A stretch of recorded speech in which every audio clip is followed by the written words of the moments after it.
Ndabasuhuje nshuti bakunzi babaho neza aho muherereye mu mpande z'isi, aho muherereye mwebwe mwese mubasha kumva ururimi rw'ikinyarwanda, mwese bahaye ikaze kandi mbifurije amahoro n'imigisha biva ku Uwiteka Imana yacu.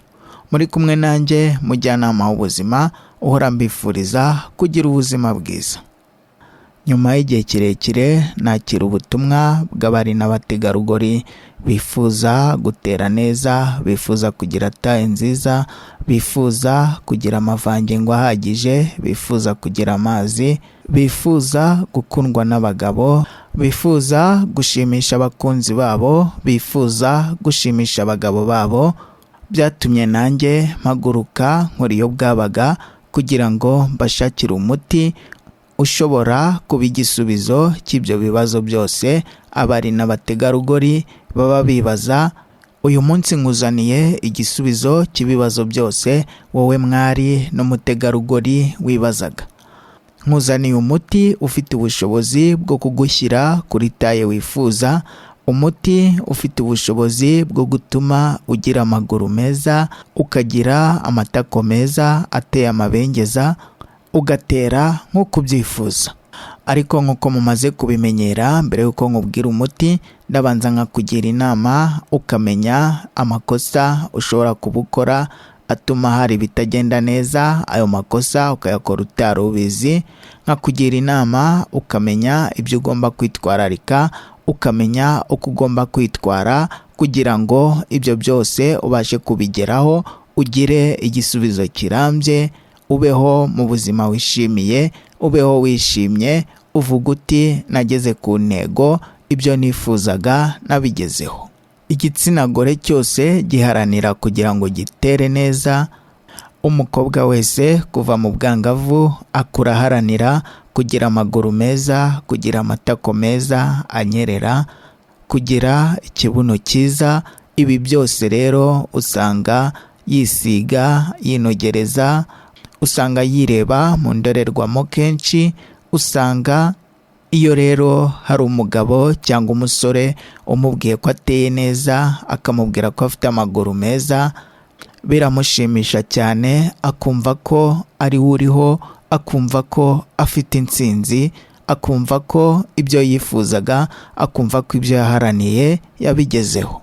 Dore rero zimwe mu nama zagufasha kugira ngo ugire amaguru meza, ugire amatako meza, ugire ikibuno cyiza, ugire taye nziza ikundwa n'abatari bake. Imirasire y'akazuba ka mu gitondo iza ku mwanya wa mbere mu gutuma umuntu agira amaguru meza. Aka kazuba ka mu gitondo ukibyuka kukicaraho, ukarambura amaguru yawe n'amatako yawe kuri aka kazuba, kabasha kwinjiza vitamine D ishobora gutuma amaguru yawe n'amatako yawe biba byiza, bigahehera, bikarambuka, bigatera nk'uko ubyifuza. Hari kandi gukora imyitozo ngororamubiri, siporo. Abakobwa benshi bibwira ko umukobwa ukora siporo azana impfundiko, ugasanga abakobwa benshi banga gukora siporo, ugasanga abakobwa benshi banga gukora imyitozo ngororamubiri, banga gukora indi mikino ituma bakoresha imbaraga nyinshi, bibwira ko ibi ngibi bizabatera kugira impfundiko cyangwa bikabatera gutuma batera nabi. Niba rero ari uko watekerezaga, hindura ibitekerezo, hindura imyumvire, aka kanya utangire ukore siporo.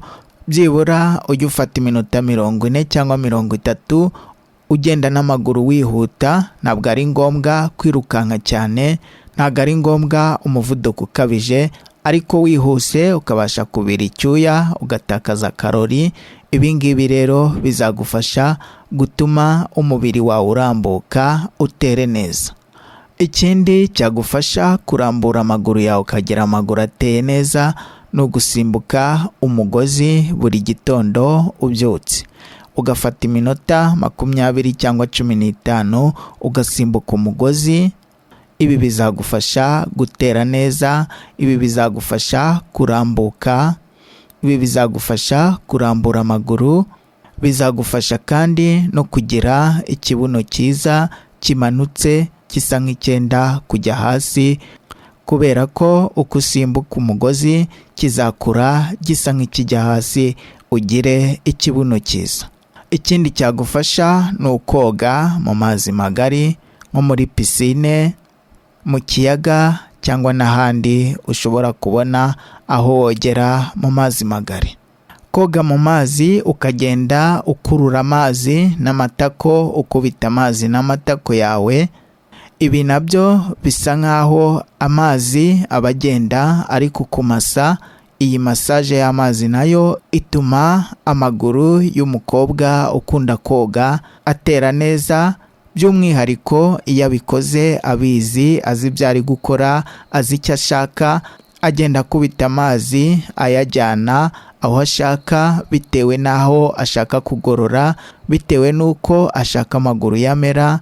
Ibi ngibi bimufasha kugenda mu mazi anyeganyeza umubiri we bitewe n'uko ashaka uko azaba ateye. Amazi abigufashamo ukagera mu nda zeru, amatako meza n'ikibuno cyiza.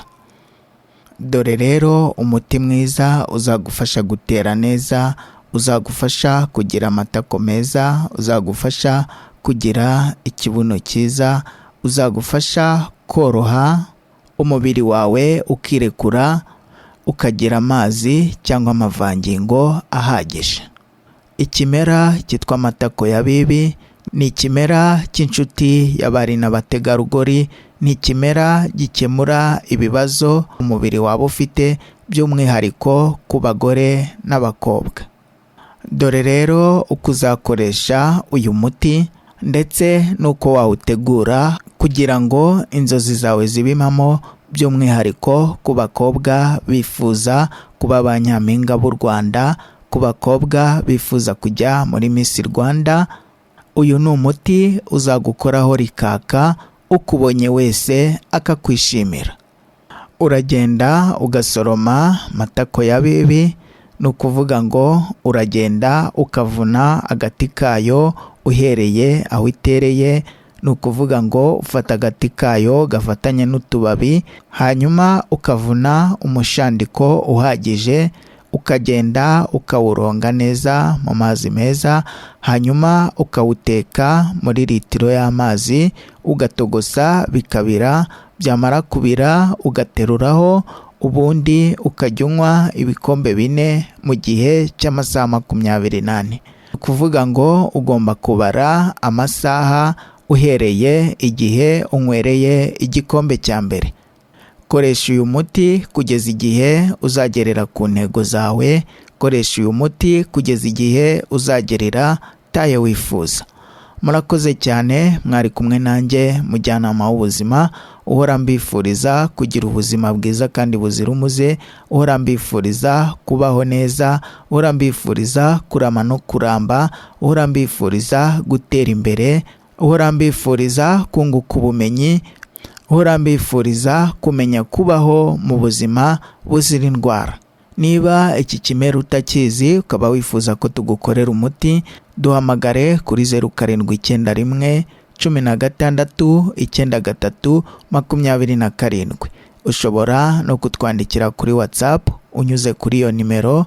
Ushobora no kutwandikira kuri email yacu umutinyarwanda@gmail.com.